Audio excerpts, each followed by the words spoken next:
Picture this. You're celebrating the biggest deal of your career at Manhattan's most exclusive restaurant, feeling on top of the world, when suddenly you spot your ex-wife across the room. The woman you divorced because she was holding you back.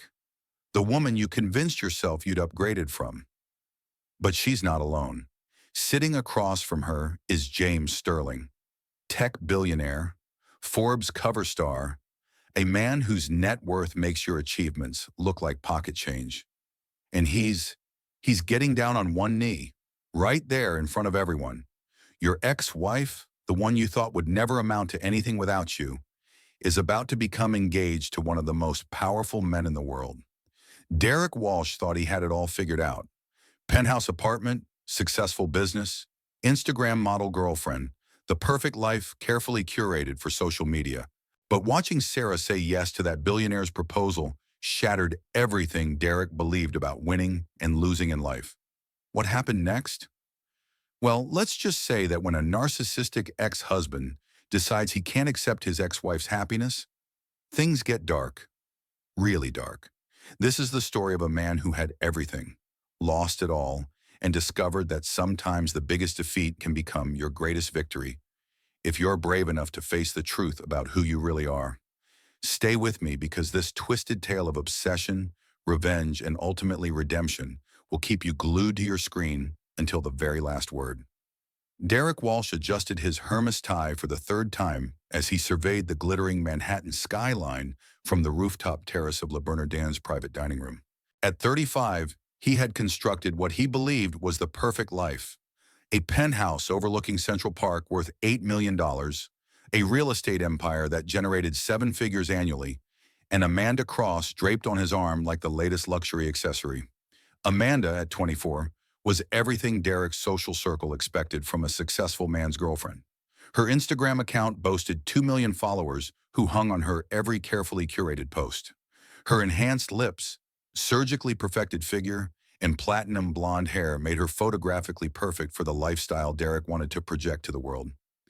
"Baby, you're being so weird tonight," Amanda pouted, her voice carrying the slight whine that Derek had initially found charming, but was beginning to grate on his nerves. She held up her phone, adjusting the angle to capture both her face and the spectacular city view behind her. "My followers are going to think you don't want to be here with me. This lighting is literally perfect for content." Derek forced his practiced smile, the same expression that had closed multi-million-dollar deals and charmed investors into backing his increasingly ambitious projects. "Just thinking about the Riverside development deal, sweetheart. It's going to be the biggest project of my career. 50-story luxury tower in the heart of Soho. We're talking about a $200 million development." The restaurant buzzed with the low murmur of Manhattan's elite conducting business over champagne and caviar. Derek had chosen this venue deliberately, not just for its Michelin stars, but for its clientele. He thrived on being seen, on the subtle nods of recognition as he passed tables filled with celebrities, politicians, and business titans. Every public appearance was a calculated move in the chess game of social climbing that had consumed his adult life. "You know what we should do?" Derek raised his crystal champagne flute, the Dom Perignon catching the ambient lighting from the restaurant's carefully designed atmosphere. "Let's toast to us, to winning, to having everything we ever wanted." Amanda giggled, a sound that once made Derek's heart race, but now felt as artificial as her eyelashes. She clinked her glass against his, already planning how to edit the moment for her Instagram story. "To being the hottest power couple in New York." Derek should have felt triumphant. The Riverside deal was practically guaranteed to close next week, cementing his reputation as one of the youngest and most successful real estate developers in the city. His social media presence was growing exponentially, with business magazines featuring him as a young mogul to watch. His bank account had more zeros than he had dreamed of as a struggling college graduate 10 years ago. So why did everything feel so fundamentally hollow? Maybe it was the way Amanda's eyes glazed over whenever he tried to have a conversation deeper than weekend plans or restaurant reservations. Maybe it was the realization that most of his friends were really business contacts who would disappear the moment his net worth declined. Maybe it was the growing suspicion that he had built his entire life around impressing people he didn't actually like or respect. Oh my God, Derek, look! Amanda's manicured nails, painted in this season's trending coral shade, dug into his forearm through his custom-tailored Tom Ford jacket. Isn't that the tech guy from that article in Vanity Fair? The one with the private island and the art collection? Derek followed her gaze across the restaurant's elegant dining room and felt his carefully constructed world tilt off its axis. There, at a corner table bathed in the warm glow of candlelight, sat Sarah Mitchell, his ex-wife.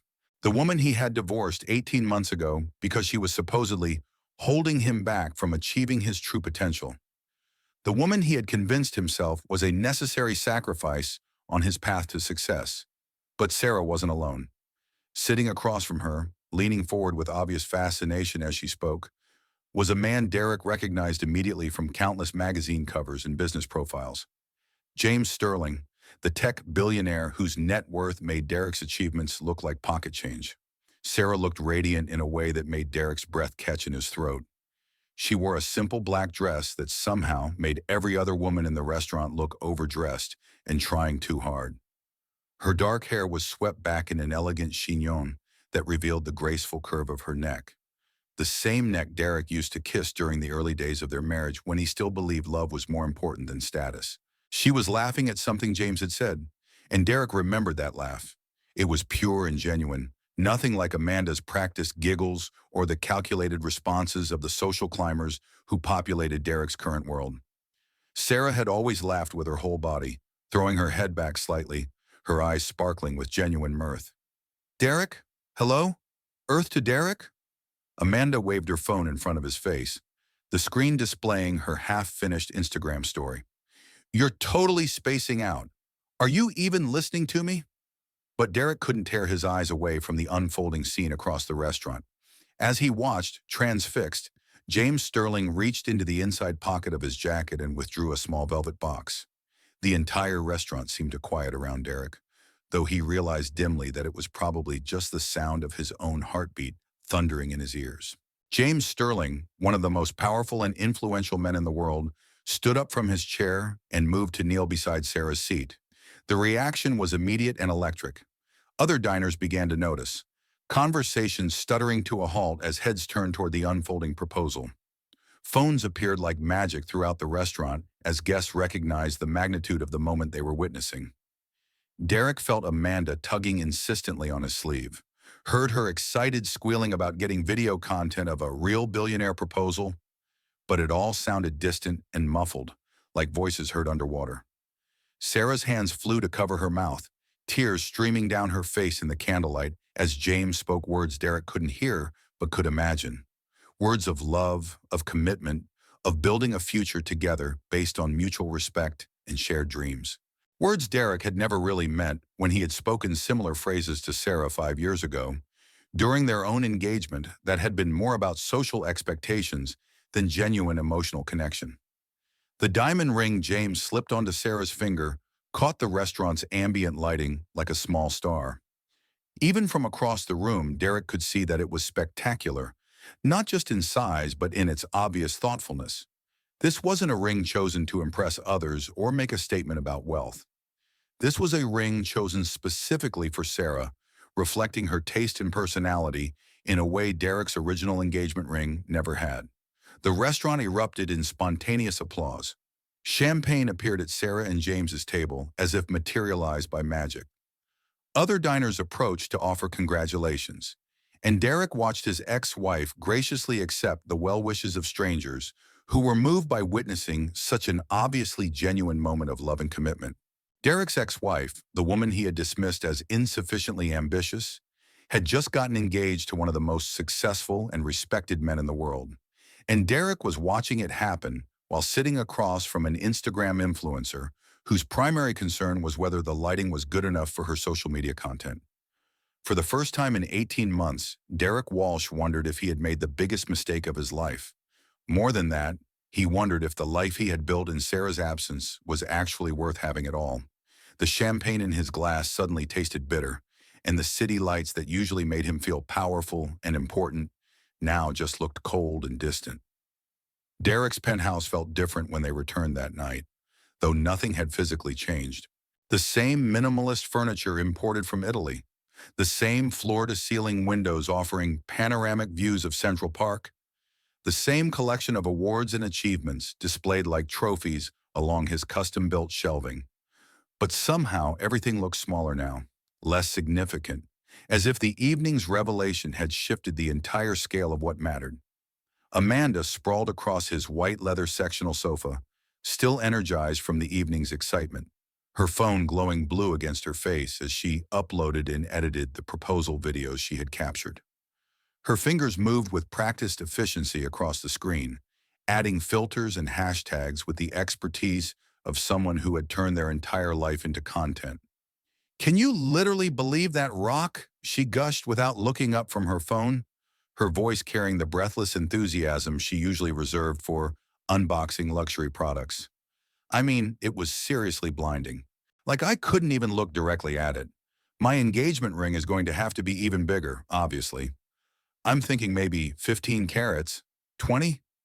I want something that makes a statement. Derek poured himself 3 fingers of Macallan 25-year-old scotch, the amber liquid burning his throat as he tried to process the evening's events. The whiskey had cost him $800 a bottle, but tonight it might as well have been rot-gut bourbon for all the satisfaction it provided. "Obviously," Derek repeated mechanically, his mind still replaying the moment he had watched James Sterling kneel beside Sarah's chair. "I already DM'd my friend Jessica. She's like totally connected in the jewelry world, works at Cartier, and has the inside scoop on all the celebrity engagement rings." Amanda continued, her thumbs never pausing in their social media choreography.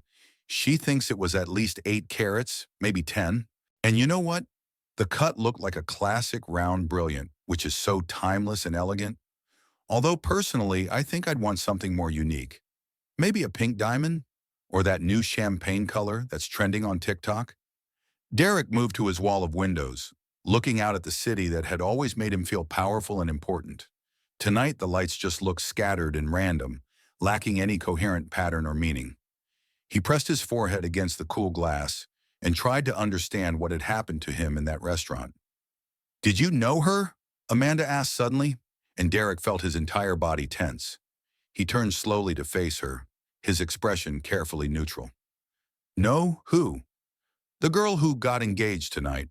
You were staring at her table pretty intensely during the whole proposal." Amanda's tone carried an edge Derek had never heard before, a hint of genuine curiosity mixed with something that might have been suspicion. "I mean, I get that it was exciting to witness, but you look like you'd seen a ghost or something." Derek's grip tightened on his scotch glass as he weighed his response. Amanda might be young and self-absorbed, but she wasn't stupid. She had noticed his reaction, and lying outright would only make her more suspicious. "I might have seen her around," Derek said carefully, falling back on the vague deflection that had served him well in business negotiations. "The real estate world is smaller than you think, especially in Manhattan. Everyone ends up knowing everyone eventually." But even as he spoke the words, Derek knew they were inadequate. Sarah wasn't in real estate anymore. After their divorce, she had returned to her first love, art restoration and curation.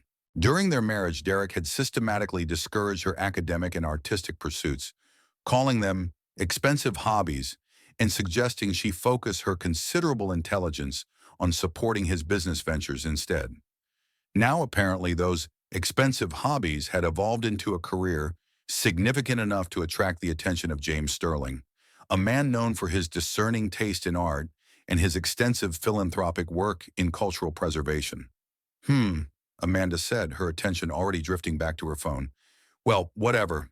I'm going to take a bath with those new CBD bath bombs I got sent for review. This whole night has been like so much to process. I need to center myself and plan my content strategy for tomorrow." As Amanda disappeared into the master bathroom, with its marble surfaces and gold fixtures, Derek found himself alone with his thoughts for the first time since the proposal. He walked to his home office and, without fully understanding why, opened his laptop and typed James Sterling into the search bar. Articles flooded his screen in seconds. Tech Titan's latest acquisition, valued at $3.7 billion. Sterling Foundation announces landmark $50 million art initiative. The billionaire bachelor no more. James Sterling's engagement breaks internet. That last headline, published just 2 hours after the proposal Derek had witnessed, featured a series of photos that must have been taken by other restaurant guests. James and Sarah leaving Le Bernardin hand in hand, both glowing with happiness that seemed to radiate from the images themselves. Sarah's engagement ring caught the camera flash like a small constellation. The article described James as notoriously private about his personal life, and Sarah as renowned art restoration specialist, Dr. Sarah Mitchell, who will spearhead the Sterling Foundation's groundbreaking cultural preservation program. Dr. Sarah Mitchell. Derek stared at the title, feeling something cold settle in his stomach. Sarah had finished her doctorate, the PhD program she had been accepted to during their marriage. The program Derek had convinced her to abandon because it would interfere with his business expansion plans. "We can't afford for you to be a student right now," Derek had told her during one of their fights about her academic ambitions. "I need your support, not your divided attention. Besides, you're brilliant. You don't need some fancy degree to prove it." Of course, Derek's objections had never really been about money. His real estate business was already profitable enough to support Sarah's graduate studies. His real fear had been that if Sarah became Dr. Mitchell, she might realize she didn't need to be Mrs. Walsh, that she might discover her own worth and potential beyond what Derek was willing to acknowledge. Derek scrolled through more articles, each one revealing another layer of Sarah's post-divorce success and happiness. She had consulted on major museum exhibitions at the Met, the Guggenheim, and the Museum of Fine Arts in Boston. She had published papers on Renaissance restoration techniques that were being cited by scholars worldwide. She had built a career that was both meaningful and respected. Everything she had dreamed of during their marriage but never had the opportunity to pursue. And now she was marrying a man who clearly valued her intelligence, her passion, and her authentic self. Everything Derek had taken for granted and ultimately thrown away in his pursuit of what he thought was a more advantageous life. The bathroom door opened, and Amanda emerged in a silk robe, her face covered in an expensive skincare mask that promised to reverse aging and maximize glow. "Are you seriously working right now?" she asked, noticing Derek hunched over his laptop. "After the incredible night we just had? I thought we could watch that new reality show everyone's talking about and maybe plan our weekend in the Hamptons." Derek looked at Amanda, really looked at her, and saw a beautiful young woman who had never challenged him intellectually, never inspired him to be better than he was, never made him question his priorities or values. She was perfect for his image but completely wrong for his soul, assuming he still had one. "In a minute," Derek said, turning back to his screen. But even after Amanda fell asleep beside him in their king-size bed, with its Egyptian cotton sheets and custom headboard, Derek lay awake staring at the ceiling, replaying every moment of the evening. He thought about Sarah's genuine laughter, her obvious happiness, the way James had looked at her like she was the most fascinating person in the world. Derek had never looked at Sarah that way. During their marriage, he had seen her as an extension of himself, a supporting character in the story of his success rather than the brilliant, accomplished woman she actually was. Now James Sterling, a man who could have anyone, had chosen Sarah. Not for her appearance or her social connections or her ability to enhance his image, but for her mind, her passion, and her authentic self. For the first time since their divorce, Derek wondered if the problem with his marriage hadn't been Sarah's lack of ambition, but his own inability to recognize the incredible woman he had been lucky enough to have by his side. The realization was devastating and long overdue. Derek told himself that hiring a private investigator was simply due diligence. Marcus Chen came highly recommended by Derek's attorney, a discreet professional who specialized in background checks for high-net-worth individuals navigating complex personal and business relationships. Their meeting took place in an unremarkable coffee shop in Midtown, the kind of place where two men could have a quiet conversation without attracting attention.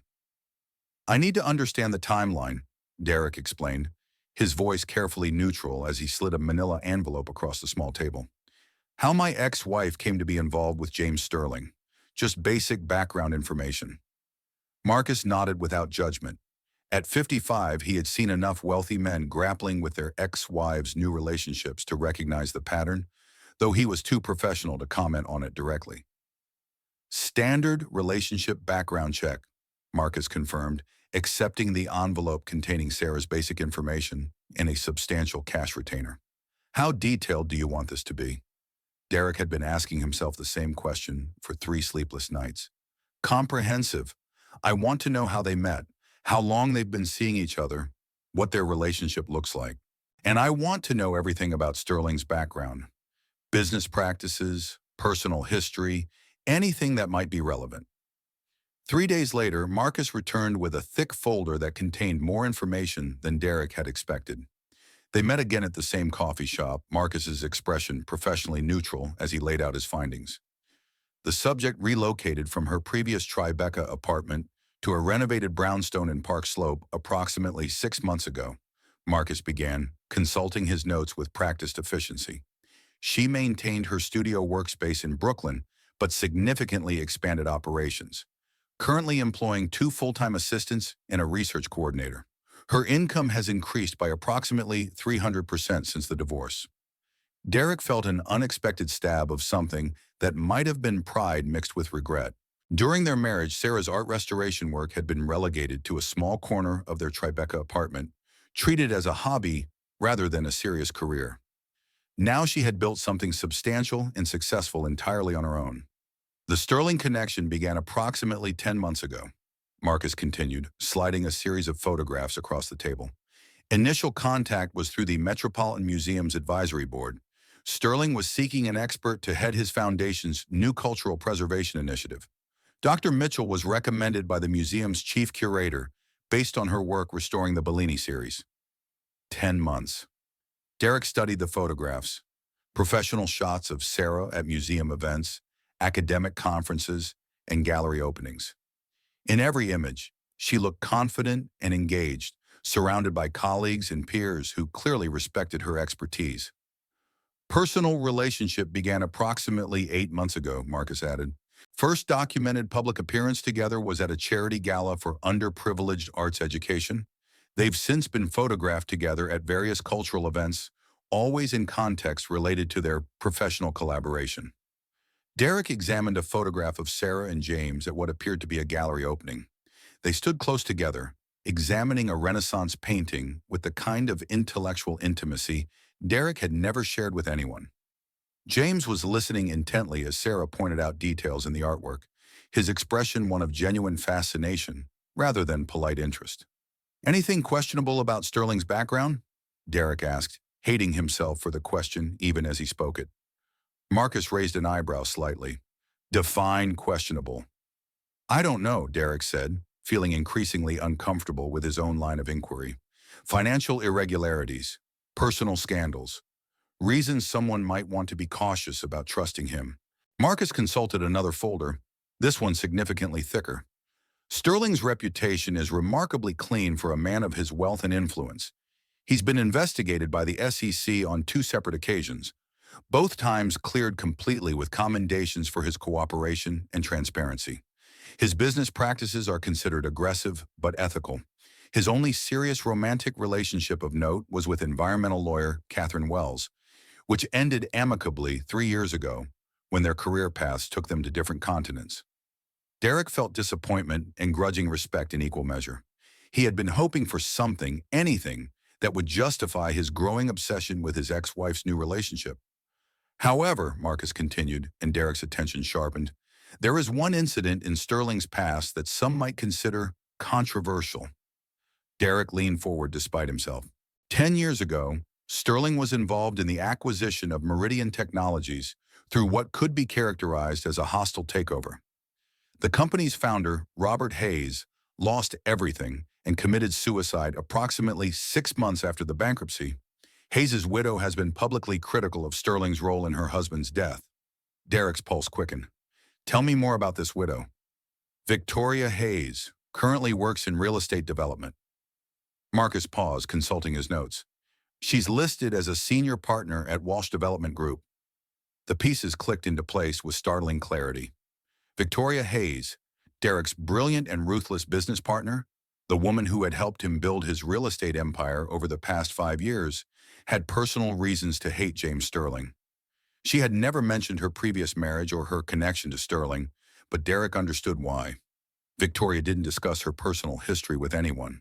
Is there any substance to her claims about Sterling's involvement in her husband's death? Derek asked. Difficult to determine definitively, Marcus replied. Meridian Technologies was struggling financially before Sterling's involvement, but his acquisition tactics were undeniably aggressive. Hayes had leveraged everything on a new data storage technology that ultimately failed to find market acceptance.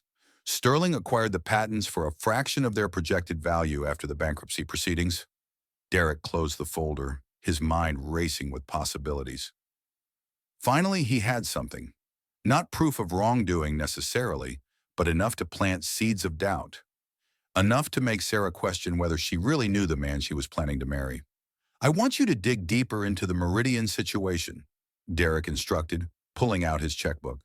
Find former employees, business associates, anyone who might have insight into what really happened. And I want to know everything about the technology Hayes was developing, why it failed, whether Sterling had anything to do with that failure. Marcus accepted the additional retainer without comment, though Derek caught a flicker of something in his expression that might have been concern. Mr. Walsh, Marcus said carefully, in my experience, investigations into the new relationships of former spouses rarely lead to the outcomes clients hope for. Sometimes it's better to focus on moving forward rather than looking backward. But Derek was already too invested in his course of action to heed such wisdom. As he drove back to his penthouse through Manhattan traffic, he felt a sense of purpose he hadn't experienced in months. He wasn't trying to destroy Sarah's happiness, he told himself. He was trying to protect her from potentially making a devastating mistake with a man who might not be everything he appeared to be. Deep down, Derek knew he was lying to himself. But self-deception was easier than admitting the truth, that watching Sarah thrive without him had shattered something fundamental about how he understood himself and his own worth. The lie was more comfortable than the truth, so Derek clung to it with the desperation of a drowning man. Victoria Hayes had built her reputation on being unflappable, but Derek had never seen her quite like this. When he mentioned James Sterling's name during their weekly business review meeting, her usual composure cracked just enough to reveal the molten anger beneath. "Where did you hear that name?" Victoria asked, her voice dropping to the deadly quiet tone that had intimidated opposing counsel and business rivals for decades. Derek studied his business partner across the conference table in their downtown office. At 45, Victoria was all sharp angles and controlled intensity, her silver hair pulled back in a severe chignon that matched her no-nonsense approach to everything in her life.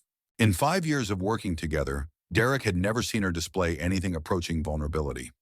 "James Sterling just got engaged to my ex-wife," Derek said carefully, watching Victoria's reaction. Victoria's pen snapped in half in her hand. "Son of a bitch," she breathed, staring down at the broken pieces of plastic and ink staining her fingers. "I should have known he'd eventually find another brilliant woman to destroy." Derek felt a surge of vindication mixed with genuine curiosity. "Tell me about Robert Hayes." Victoria was quiet for a long moment, using the time to clean the ink from her hands with methodical precision. When she finally spoke, her voice carried a weight of grief and rage that had been compressed and refined over a decade of simmering resentment. "Robert was a visionary," Victoria began, her eyes focused on some distant point beyond the conference room windows. "Meridian Technologies wasn't just another startup. We were developing quantum-enhanced data storage systems that could have revolutionized everything from medical research to climate modeling. The potential applications were limitless." Derek leaned forward, recognizing the passion in Victoria's voice that she usually reserved for particularly complex real estate deals. "Robert had invested everything we had, our savings, our house, his parents' retirement fund, into developing the technology," Victoria continued. "We were 6 months away from a major breakthrough when Sterling appeared." "What happened?" Victoria's smile was sharp and bitter. "Sterling happened. He didn't want to buy Meridian. He wanted to destroy it. He systematically undermined our funding, poached our key researchers with offers they couldn't refuse, and then spread rumors about the viability of our technology. When our primary investor pulled out, Sterling was there with an offer to buy our patents for pennies on the dollar. Derek found himself leaning forward despite himself. That sounds like standard aggressive business practice. Not necessarily. Robert started receiving anonymous emails, Victoria interrupted, her voice cutting through Derek's rationalization like a blade. Technical critiques of his work that contained information only someone with access to our internal research could have known. Detailed explanations of why his approach would never work, written by someone who clearly understood the technology intimately. You think Sterling was behind the emails? I know he was, Victoria said with absolute certainty. One of Robert's former researchers, a man named Dr. Chen, who Sterling had hired away from us, finally admitted it 3 years after Robert's death. Sterling had been feeding him questions to ask, problems to raise, doubts to plant. Derek felt a chill run down his spine.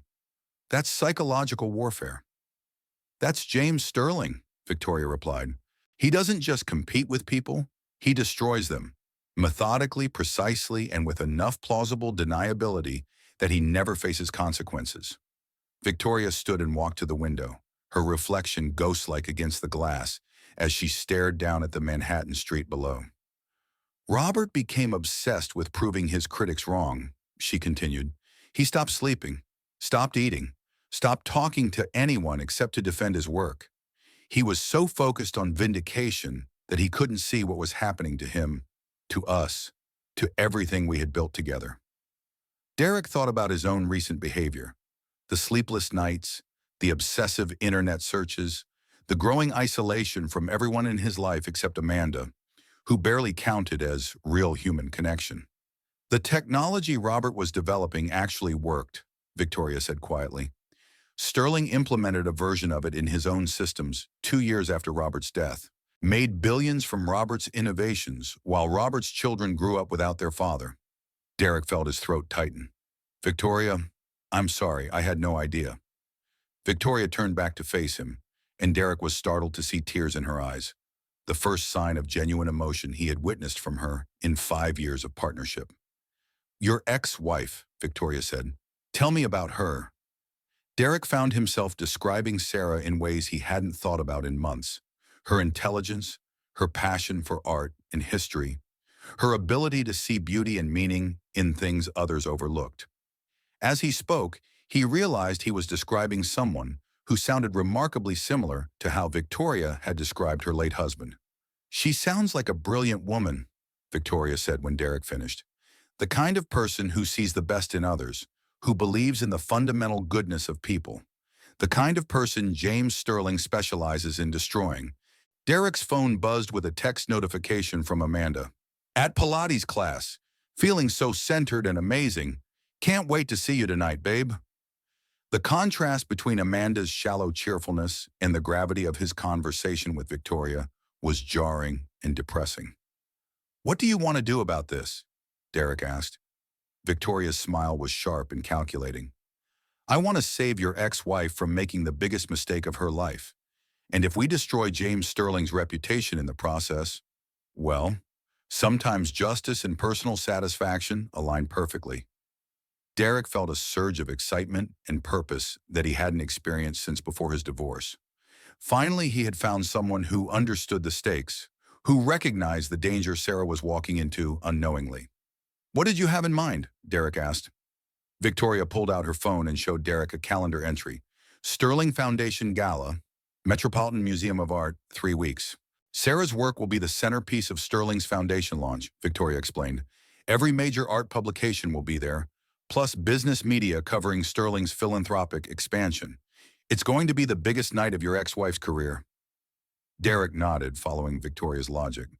And, Victoria continued, her smile growing more predatory, it would be such a shame if some uncomfortable questions about the foundation's funding sources happened to surface that night. Questions about whether James Sterling's billions are built on the graves of the brilliant people he's destroyed. Derek felt a moment of doubt, a small voice in the back of his mind suggesting that maybe he was crossing a line he couldn't uncross.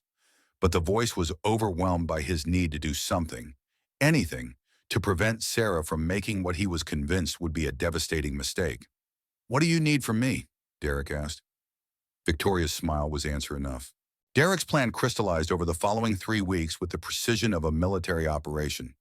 He and Victoria worked separately, but in coordination, Victoria handling the research and documentation, while Derek managed the media strategy and timing. The Sterling Foundation Gala was everything Derek had expected and more.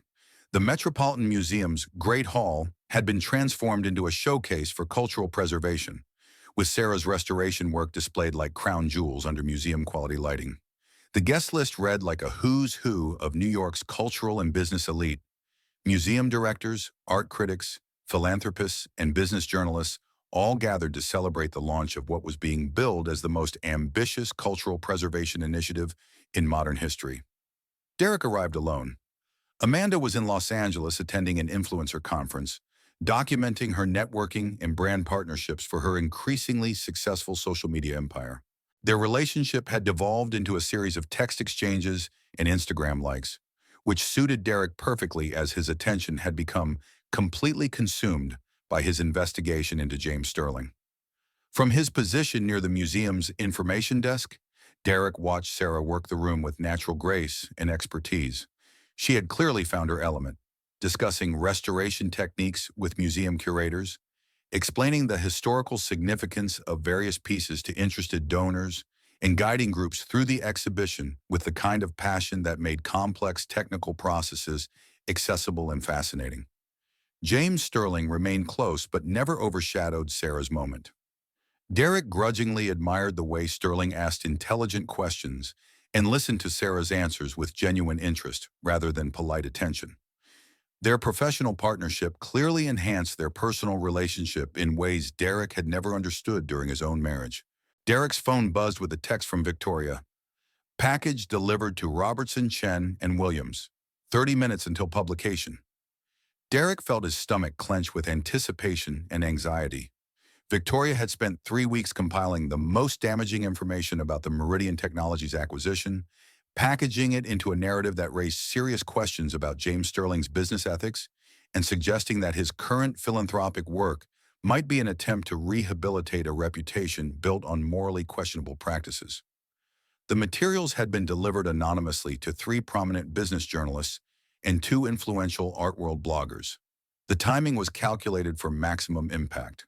The stories would go live just as the gala reached its peak attendance, when the maximum number of influential people would see the coverage. Derek moved through the crowd, positioning himself where he could observe Sarah and James when the news broke. He told himself he was doing this to protect Sarah from making a terrible mistake, but deep down he knew his motivations were darker and more selfish than he wanted to admit. At exactly 9:15 p.m., Derek noticed the first signs that something had changed. Several guests had pulled out their phones, their expressions shifting from social engagement to concerned focus. Whispered conversations began spreading through the crowd like ripples in a pond. Derek watched as a prominent art critic approached Sarah and James, his expression grave as he showed them something on his phone screen. Derek was too far away to hear the conversation, but he could see Sarah's face pale as she read whatever was displayed. The next 20 minutes unfolded like a slow-motion disaster.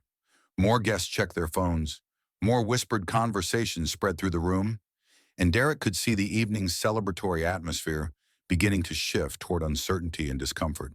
Then James Sterling did something Derek hadn't anticipated. Instead of making excuses or trying to control the narrative, Sterling asked for the microphone from the evening's host. The room gradually quieted as one of the most powerful men in the world prepared to address what was clearly a crisis. "Ladies and gentlemen," Sterling began, his voice calm and clear despite the circumstances, "I'm sure many of you have seen the articles that have just been published about my past business practices, particularly regarding Meridian Technologies and the tragic death of Robert Hayes." Derek felt his throat tighten. This wasn't how he had expected Sterling to respond. "I could have addressed these allegations privately, through lawyers and public relations professionals," Sterling continued, "but I believe this community deserves to hear the truth directly from me, particularly because these accusations strike at the heart of why Sarah and I created this foundation." Sarah stepped closer to James, her body language protective rather than defensive. Derek realized with growing horror that his plan was backfiring spectacularly. "Robert Hayes was a brilliant man working on revolutionary technology," Sterling said, his voice carrying genuine emotion. Meridian Technologies failed not because of anything I did, but because of a combination of market forces, funding challenges, and Robert's own increasingly risky decisions as he became desperate to save his company. Sterling paused, making eye contact with various people throughout the room. But Robert's death is something I carry with me every day, Sterling continued. Not because I caused it, but because I could have done more to help. I could have approached the acquisition differently. I could have found ways to preserve the company and support Robert through his crisis. Derek watched in growing dismay as the room's attention remained focused on Sterling, with obvious sympathy rather than suspicion. That's why this foundation exists, Sterling said, gesturing to Sarah and the surrounding exhibition. Robert Hayes died believing his life's work was worthless. But Sarah has shown us that beautiful, meaningful things can be restored and preserved even after they've been damaged or forgotten. Every piece in this exhibition represents something that was once broken but is now renewed. Sarah stepped forward to take the microphone, and Derek felt his heart sink as he recognized the strength and clarity in her expression. The articles published tonight contain information that could only have come from someone with access to confidential business records, Sarah said, her voice carrying clearly through the museum's acoustics. Someone who wanted to destroy this evening and damage the foundation's work. I have my suspicions about who that might be. Eerie, Derek felt the blood drain from his face as Sarah's eyes swept the room and seemed to land directly on him. But, Sarah continued, I won't let someone else's bitterness diminish what we've accomplished here tonight. This foundation isn't about James's past or my past or anyone else's past. It's about building something meaningful for the future. The room erupted in applause. Donors who had seemed uncertain minutes earlier were now approaching Sarah and James with renewed enthusiasm. The attempted scandal had somehow transformed into a moment of transparency and strength that made the foundation seem more trustworthy rather than less. Derek stood frozen in the crowd, watching his carefully orchestrated plan not just fail, but actively backfire. He had wanted to expose James Sterling as unworthy of Sarah, but instead he had created a situation that demonstrated Sterling's character and integrity under pressure. Worse, Derek realized that Sarah knew exactly who was behind the leaked information. Her suspicions about his involvement meant that any remaining possibility of reconciliation or even civil post-divorce relationship was now permanently destroyed. Derek had crossed a line he couldn't uncross, and everyone in the room could see exactly who he really was. Derek woke up the next morning to find himself trending on social media for all the wrong reasons. His phone had been buzzing incessantly since 6 a.m. with calls from reporters, business associates, and acquaintances wanting to know if the Derek Walsh mentioned in various blog posts and social media threads was the same Derek Walsh they knew. The answer, unfortunately, was yes. Bitter ex-husband sabotages art gala, read the headline on page 6, accompanied by a photo Derek didn't remember being taken.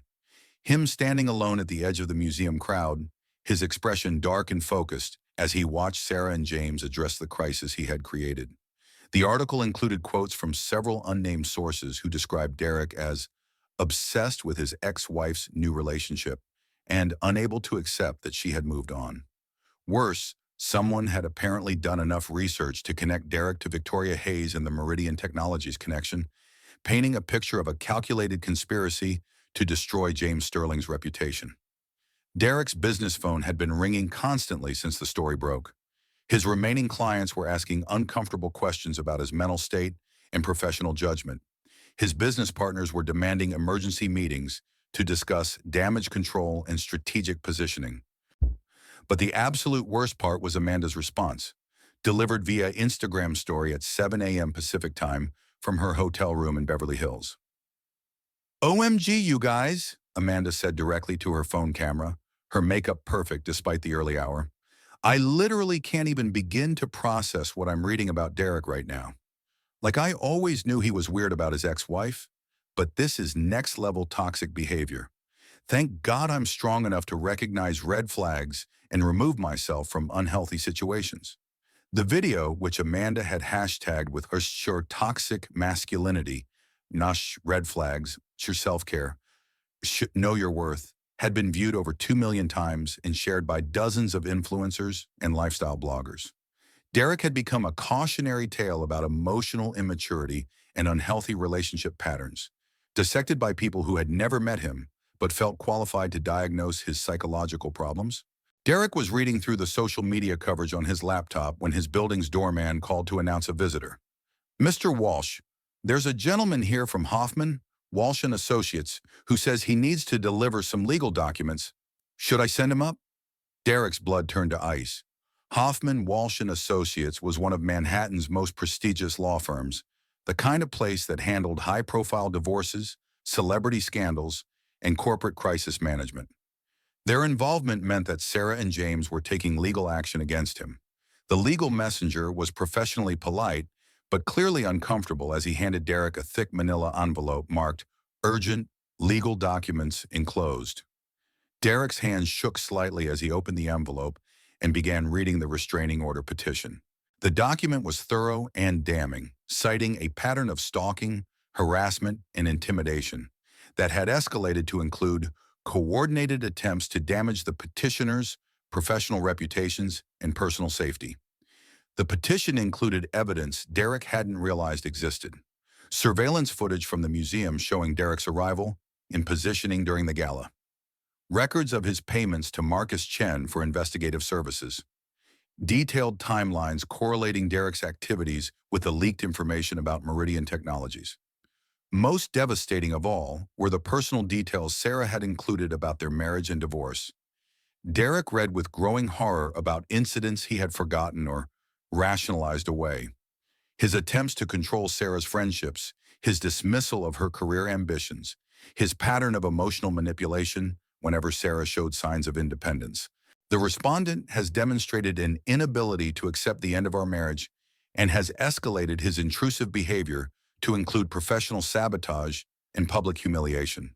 Sarah's statement read, "I am genuinely concerned for my safety and that of my fiancé, as Mr. Walsh's behavior has become increasingly erratic and threatening." The restraining order, if granted, would require Derek to stay at least 500 feet away from Sarah, James, their workplaces, and their residence. Violation would result in immediate arrest and criminal charges. Derek's phone rang, and he answered without checking the caller ID. "Derek, it's Margaret Chen," said the voice of his attorney. "We need to talk immediately. Are you at home?" Margaret arrived within an hour, her expression grim as she reviewed the restraining order petition and the evidence Sarah's legal team had compiled. "This is bad, Derek," Margaret said without preamble. "Very bad. They have documented evidence of obsessive behavior, harassment, and what could be classified as business interference. The district attorney's office is already reviewing this for potential criminal charges." Derek felt like he was watching his life collapse in real time. What kind of criminal charges? Stalking, harassment, possibly cybercrime charges if they can prove you were involved in unauthorized access to confidential business records, Margaret replied, consulting her notes. New York takes these kinds of cases very seriously, especially when they involve high-profile victims. Derek's phone buzzed with another text notification. This one was from Victoria. "Saw the news. We need to meet immediately. This is worse than we anticipated." Derek showed the text to Margaret, who frowned deeply. "Derek, I need to ask you directly. How involved was Victoria Hayes in your investigation of James Sterling? Because if this becomes a criminal matter, conspiracy charges could be involved." Derek realized with sinking horror that his obsession with Sarah and James had potentially destroyed not just his own life, but Victoria's as well. Victoria, who had trusted him with her painful history and her desire for justice, was now at risk of criminal prosecution because Derek couldn't accept that his ex-wife had found happiness without him. "Margaret," Derek said quietly, "I think I need help. Real help. Not just legal representation, but I think something is wrong with me." Margaret's expression softened slightly. "Derek, that's the smartest thing you've said since I've known you. But first, we need to deal with the immediate legal crisis. Then we can talk about getting you the kind of help you need." Derek nodded, understanding that his carefully constructed life was about to become very different, very quickly. He had spent months trying to prove that James Sterling wasn't good enough for Sarah, and instead had proven definitively that he himself had never been worthy of her at all. The irony was devastating, but at least it was finally honest. The next 3 weeks unfolded like a controlled demolition of Derek's entire existence. His business partners at Walsh Development voted him out during an emergency board meeting, citing conduct detrimental to the company's reputation and fiduciary interests. His largest clients began terminating contracts, unwilling to be associated with what the media had dubbed the stalker ex-husband scandal. Derek found himself sitting in his penthouse at 2 in the afternoon on a Tuesday, still in his pajamas, surrounded by takeout containers and empty whiskey bottles, scrolling through social media coverage of his professional and personal destruction. The financial impact was substantial. Without his business income, Derek couldn't maintain his Manhattan lifestyle. The penthouse mortgage alone cost more per month than most people earned in a year, and his other expenses, the country club membership, the luxury car payments, the designer wardrobe, had been calibrated for a 7-figure annual income that no longer existed. But the social exile was somehow worse than the financial losses. Manhattan's elite circles had closed ranks against Derek with surprising speed and efficiency. Invitations stopped arriving. Phone calls went unreturned. Even his doorman had begun treating him with the kind of professional courtesy reserved for residents who were behind on their maintenance fees. Derek's phone buzzed with another news alert. Sterling Foundation announces record-breaking donations following gala controversy. The article described how the attempted scandal had actually increased public support for the foundation's work, with donors rallying to support what they saw as an important cultural preservation initiative being attacked by petty jealousy. Sarah and James had handled the crisis with such grace and transparency that they had emerged stronger than before. Their engagement had become a fairy tale romance in the public consciousness. Brilliant art expert and philanthropic billionaire united in their mission to preserve beauty and culture for future generations.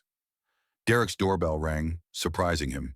He hadn't been expecting anyone, and most of his remaining social contacts had stopped visiting weeks ago. Through the peephole, Derek saw Victoria Hayes standing in his hallway, her usually perfect composure showing cracks around the edges. "We need to talk," Victoria said without preamble as Derek opened the door. Victoria looked around Derek's disaster zone of an apartment with obvious distaste, but her expression was more concerned than judgmental. "Derek, you look terrible," she said bluntly. "When was the last time you showered or ate a real meal?" Derek couldn't remember. The days had blurred together into a haze of obsessive internet searching, bitter self-recrimination, and increasing isolation from anything resembling normal human interaction. "The legal situation is getting worse," Victoria continued, settling into one of Derek's designer chairs despite the surrounding chaos. "My attorneys think the district attorney is preparing to file charges. Conspiracy, harassment, possibly cybercrime if they can prove we accessed confidential business records." Derek felt his stomach drop. "Victoria, I'm so sorry. I never meant for you to get dragged into this." Victoria's laugh was bitter and self-aware. "Derek, I wasn't dragged into anything. I orchestrated half of this disaster because I've spent 10 years wanting revenge against James Sterling. But watching him handle our attack with such dignity and transparency, I think I've been wrong about everything." Derek looked up from his hands to meet Victoria's eyes. "I got a call from Dr. Chen yesterday," Victoria continued. "David Chen, the researcher who used to work for my husband and then went to work for Sterling. He wanted to apologize for something he told me 3 years ago." Derek waited, sensing that Victoria was about to say something that would change everything. "David lied to me about the anonymous emails," Victoria said quietly. "Sterling never asked him to sabotage Robert's work or plant doubts about the technology.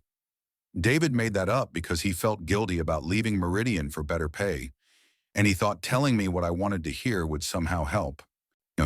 Derek felt the last piece of his justification crumble away. "Sterling acquired Meridian through aggressive but legal business practices," Victoria continued. "Robert's death was the result of his own mental health crisis, market pressures, and bad decisions. Sterling bears no more responsibility for Robert's suicide than any other competitor in the tech industry." Victoria stood and walked to Derek's windows, looking out at the Manhattan skyline that had once made them both feel powerful and important. "I spent 10 years building a case against a man who didn't deserve my hatred," Victoria said, "and I dragged you into my delusion because it was easier than accepting that sometimes tragic things happen without anyone being to blame." Derek felt something break open in his chest, a dam of anger and resentment that had been holding back a flood of grief and regret. Sarah looks happy, Derek said quietly. Yes, Victoria agreed. She does. And James Sterling treats her with the kind of respect and admiration you never showed her during your marriage. The words should have hurt, but instead Derek felt relief at hearing someone finally speak the truth he had been avoiding for months. I keep thinking there must be something I can do, Derek admitted. Some way to fix this, to make things right between us. What would right look like to you? Victoria asked. Derek was quiet for a long moment, really considering the question for the first time. I used to think it meant getting Sarah back, Derek said slowly, proving that Sterling wasn't good enough for her. But now, I don't know. Maybe right just means accepting that I destroyed the best thing in my life and learning to live with that knowledge. Victoria nodded. That's actually the first honest thing I've heard you say about this situation. Derek's phone rang, and he glanced at the screen to see Dr. Morrison's name, the psychiatrist who had visited him weeks earlier and whom Derek had been avoiding ever since. You should answer that, Victoria said gently. And Derek? I'm dissolving our business partnership. I'll buy out your remaining shares at fair market value. It's time for both of us to start over. As Victoria gathered her coat and headed for the door, she paused and looked back at Derek. Sarah deserves to be happy, Victoria said. And so do you. But happiness isn't something you can take from someone else or build by destroying other people's joy. You have to create it yourself, from the inside out. After Victoria left, Derek sat alone in his empty penthouse and finally answered Dr. Morrison's call. Dr. Morrison, Derek said, his voice barely above a whisper. I think I'm ready to talk now. The criminal charges were filed on a Thursday morning. Derek learned about them not from his attorney, but from a reporter who called him at 7 a.m. asking for comment on the stalking and harassment charges filed by the Manhattan District Attorney's Office. Derek hung up without responding and immediately called Margaret, who confirmed what he already knew. His life as he had understood it was officially over.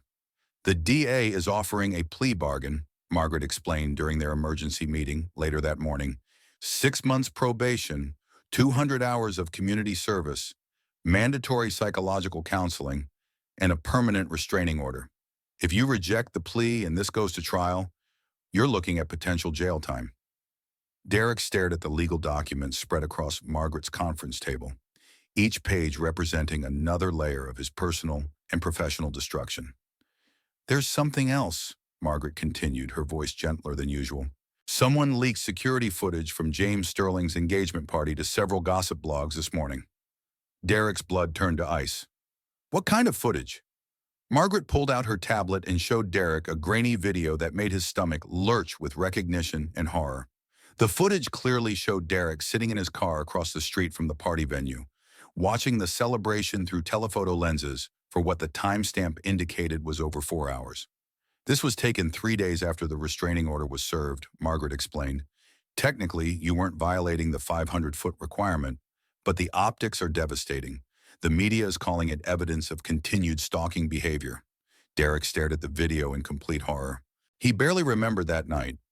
He had been drinking heavily and apparently driven to the party location on some kind of unconscious autopilot, drawn by a compulsion he didn't fully understand to witness Sarah's happiness one more time.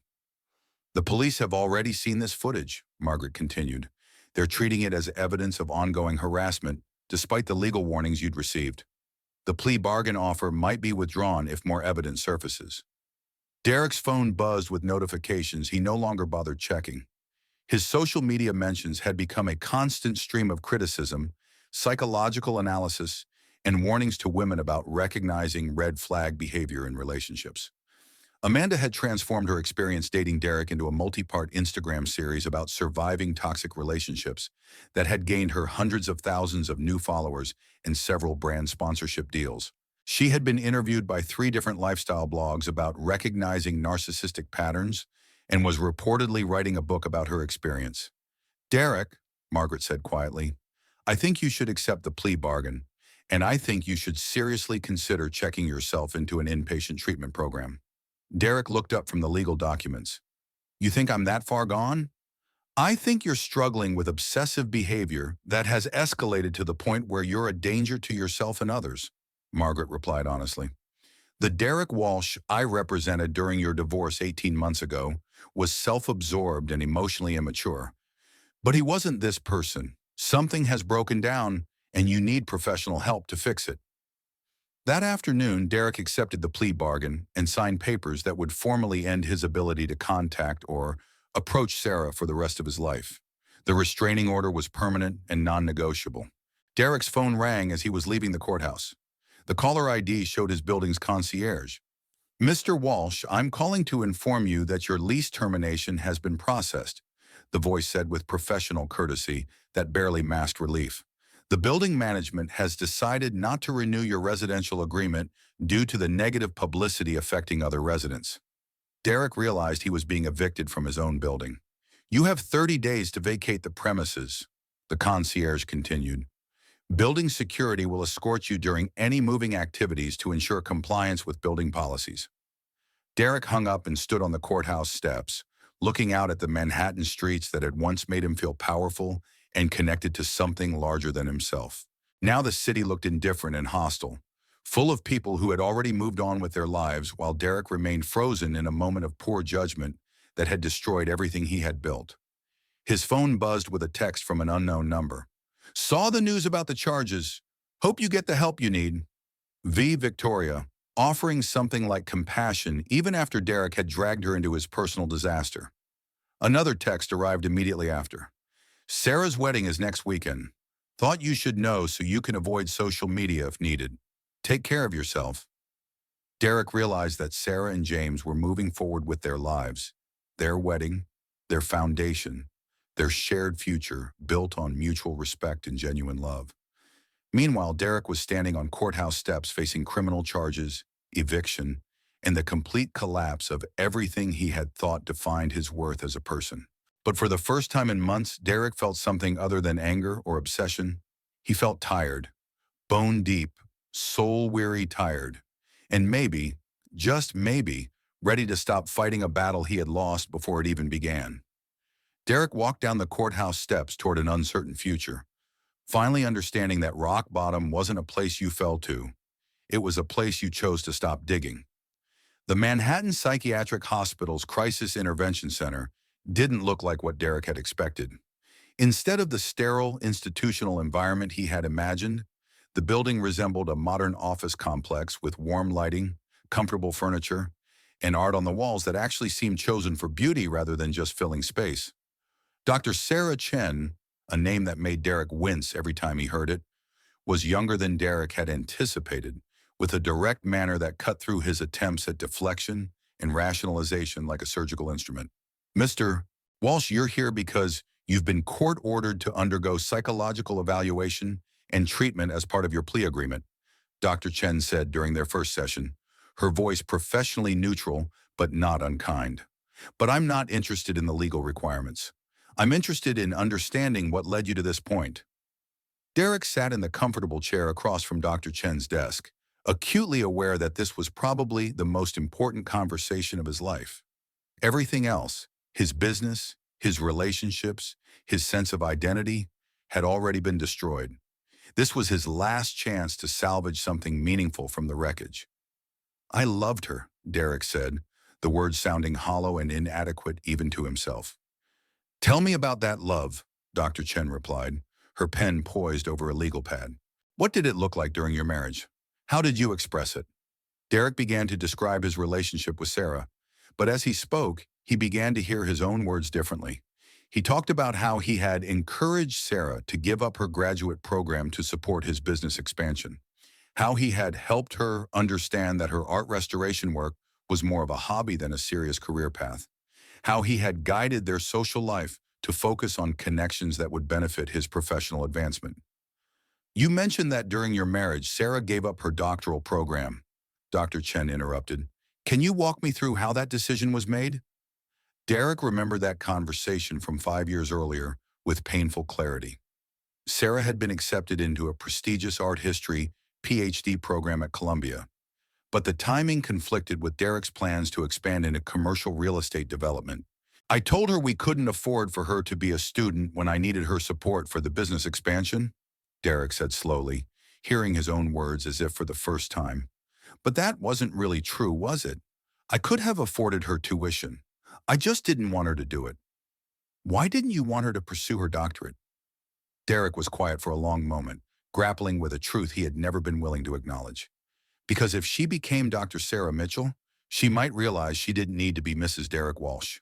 Derek admitted, the words feeling like physical pain as he spoke them. It was the first completely honest thing Derek had said about his marriage, possibly ever. Dr. Chen made notes without comment, allowing Derek to sit with the weight of his admission. You described your behavior as love, Dr. Chen continued, but what you're describing sounds more like control. Can you help me understand the difference between the two? From your perspective, Derek tried to explain, but every justification he offered sounded increasingly hollow. He had convinced himself that managing Sarah's choices was protecting her, that limiting her opportunities was helping her focus, that his vision of their future was what was best for both of them. Did you ever ask Sarah what she wanted? Dr. Chen asked simply. The question hit Derek like a physical blow.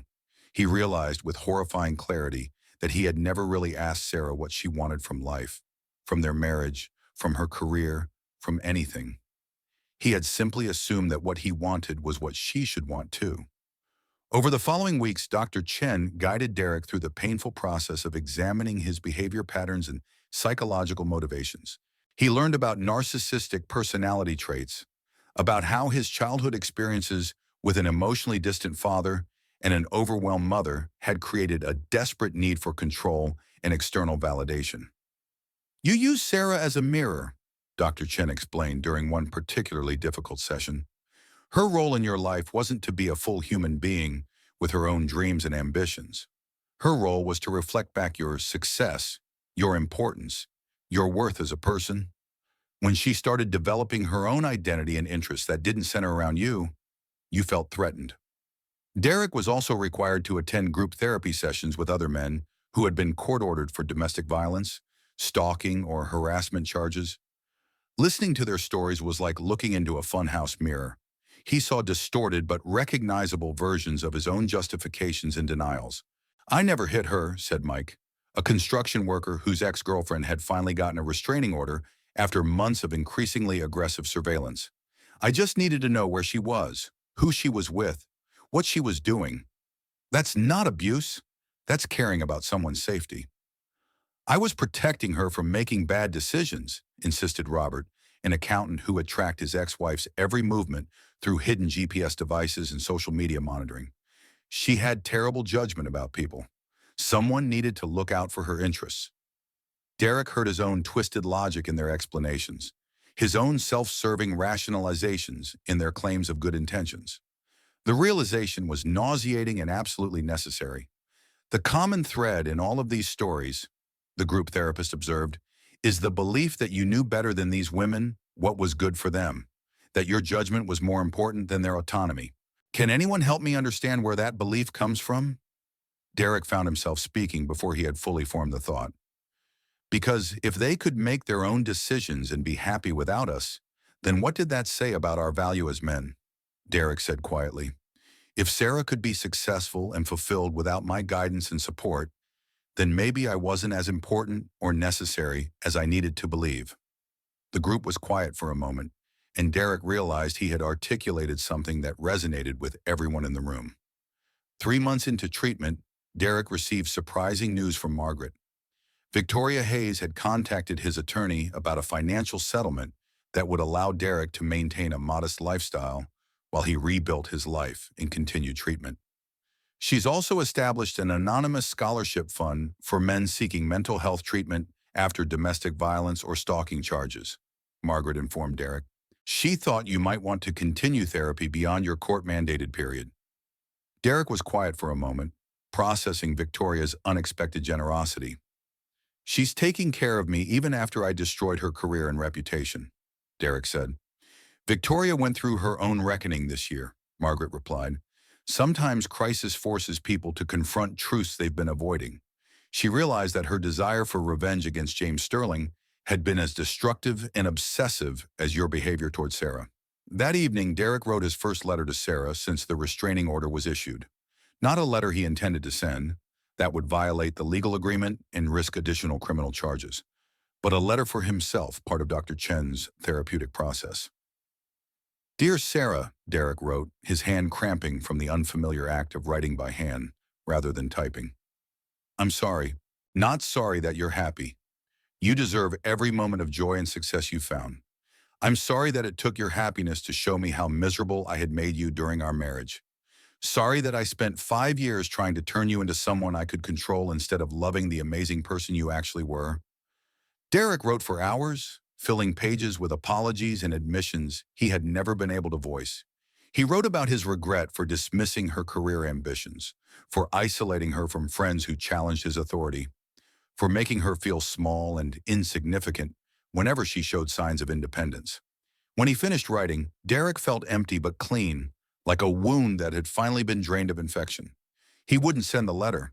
That would be another violation of Sarah's boundaries and autonomy. But writing it was a beginning, a first step toward taking responsibility for the pain he had caused without expecting forgiveness or redemption in return. Derek stood in the small community center kitchen in Queens, ladling soup into paper bowls for the homeless men who attended the weekly dinner program. The work wasn't glamorous or prestigious, but it connected him to something he had never experienced during his real estate career: the satisfaction of helping people without expecting anything in return. Derek, we need more bread on table 3, called Maria Santos, the program coordinator who had become something like a friend over the past 8 months. Derek had completed his court-mandated community service hours 5 months ago, but he had kept volunteering at the shelter, the food bank, and the literacy program for formerly incarcerated men. The work filled a void in his life that he hadn't realized existed: the need to contribute to something larger than his own advancement and ego. His apartment now was a modest one-bedroom in Astoria, furnished with pieces from thrift stores and the Salvation Army. He had kept only a few items from his penthouse days: a watch his father had given him for college graduation, some photographs from his childhood, and the letter he had written to Sarah but would never send. Dr. Chen had helped Derek understand that healing wasn't about winning Sarah back or even earning her forgiveness. It was about becoming someone worthy of forgiveness, whether he ever received it or not. You can't love someone until you stop trying to own them, Dr. Chen had said during one of their sessions. And you can't be loved authentically until you stop trying to earn it through performance and control. Derek was learning both lessons slowly, sometimes painfully, but genuinely. On this particular evening, as Derek cleaned up after the dinner service, Maria handed him a copy of the New York Times that someone had left behind. "Thought you might want to see this," she said gently, her voice full of the compassion that had made her such an effective advocate for the men they served. The headline read, "Sterling Mitchell Wedding Captured Hearts and Headlines. Tech Billionaire and Art Expert Wed in Intimate Ceremony." Below was a photograph of Sarah and James leaving a small church in the Hamptons, surrounded by close friends and family members. Sarah wore a simple but elegant ivory dress that emphasized her natural beauty, rather than making a statement about wealth or status. James looked at her with obvious adoration and respect. Derek studied the photograph for a long moment, waiting for the familiar stab of jealousy and regret that had characterized his emotional response to Sarah for so long. Instead, he felt something unexpected and healing: genuine happiness for both of them. "She looks beautiful," Derek said quietly, meaning it completely. "You doing okay with this?" Maria asked, her voice full of concern, born from months of watching Derek work through his recovery process. Derek nodded, surprising himself by meaning it. "Yeah, I think I am." The article mentioned that the wedding had been deliberately small and private, with the couple requesting donations to arts education programs instead of traditional gifts. James had surprised Sarah by commissioning a mobile art restoration laboratory that would travel to underserved communities, bringing museum-quality conservation services to places that couldn't afford professional restoration. It was exactly the kind of meaningful, thoughtful gesture that Derek had never understood during their marriage. Sarah had always cared more about the impact and significance of her work than the prestige or financial rewards. James clearly understood and supported that part of her personality in ways Derek never had. Derek folded the newspaper and handed it back to Maria. "I'm going to head home. Same time next week?" "Always," Maria smiled. "You've become one of our most reliable volunteers." The guys really look forward to seeing you. On the subway ride back to Astoria, Derek reflected on the past year of his life. He had lost everything he had thought defined his value as a person: wealth, status, social connections, the woman he thought he loved. But in the process of losing those external markers of success, he had discovered things he hadn't known he was missing. Genuine human connection, purposeful work that helped others, and a slowly growing sense of peace with himself and his place in the world. His phone buzzed with a text from Dr. Chen. "How are you feeling about transitioning to monthly sessions instead of weekly? You've made remarkable progress." Derek typed back, "I'd like to keep going with weekly sessions for now. I'm still learning who I want to be." The therapy had taught Derek that healing wasn't a destination, but an ongoing process of becoming more honest with himself and more genuinely connected to other people. He was beginning to understand the difference between love and possession, between caring for someone and controlling them. As the train pulled into his station, Derek caught his reflection in the window. The man looking back at him was different from the one who had sat in that expensive restaurant almost 2 years ago, watching his ex-wife get engaged to another man while planning his own path toward destruction. This man looked tired but genuine, humble but hopeful. He had work that mattered, relationships based on mutual respect rather than transaction, and a growing understanding of what it meant to contribute to the world rather than just taking from it. Derek still thought about Sarah sometimes, but now his thoughts were wishes for her continued happiness, rather than schemes to reclaim what he had never really deserved in the first place. He had learned that loving someone meant wanting them to flourish, even if that flourishing took them far away from you. It wasn't the ending Derek had once wanted, but it was the ending he needed. And for the first time in his adult life, that felt like enough. Derek walked through the quiet streets of Astoria toward his small apartment, his simple life, and the difficult but necessary work of becoming a better man. He would probably never see Sarah again, would never have the chance to apologize in person for the pain he had caused. But maybe that was appropriate. Maybe the best gift he could give her was his absence, his commitment to becoming someone who would never again confuse love with control or mistake possession for devotion. The city lights blurred past as Derek headed home, finally understanding that happiness wasn't something you could take from someone else or build by destroying other people's joy. You had to create it yourself, from the inside out, one choice at a time. If Derek's journey from entitled narcissist to genuine human being resonated with you, smash that like button. It really helps the algorithm understand that these deeper psychological stories matter to you. Drop a comment below. Have you ever witnessed someone struggle with letting go of a relationship? Or maybe you've seen the difference between toxic love and genuine love in your own life. I read every single comment and love hearing your perspectives. And if you're craving more stories that dive deep into the psychology of human behavior, the messy, complicated, real stuff that makes us who we are, hit that subscribe button and ring the notification bell. Because next week, I'm bringing you another story that will make you question everything you think you know about love, success, and what it really means to win in life. Remember, the best stories aren't just entertainment, they're mirrors that help us understand ourselves and the people around us a little bit better.